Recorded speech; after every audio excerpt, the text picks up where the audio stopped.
Am I the for upsetting my husband by getting home later than expected from my niece's burial? My toddler niece passed away 2.5 months ago, and her burial was this morning at a military cemetery.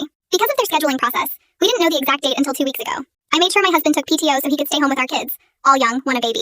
And my sister was fine with me attending alone. I barely slept the night before. Grief, anxiety, and our baby waking at 2:30 a.m., so I got maybe 3 hours. I left at 6:30 a.m. to meet my parents and go together. I estimated for my husband that I'd probably be home around 2:30 p.m. After the short service, we had a meal together, which I had already told my husband about. Throughout the day, I kept him updated. When the service was starting, when we were heading to the restaurant, when we arrived, when we left, when we arrived back at my parents' house, etc. I also left notes about our kids' routines and medications. When we got back to my parents, I stayed for about 30 minutes talking with them and my cousin. At 2 p.m., my husband texted saying he was getting overwhelmed. At 2:15, I told him I was leaving.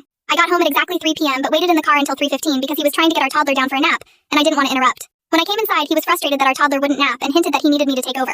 I told him I needed to shower and warm up first. About 15 minutes into my shower, he came in demanding to know if I was almost done, then said he needed me to get out because he has to get shit done, and our toddler wouldn't nap.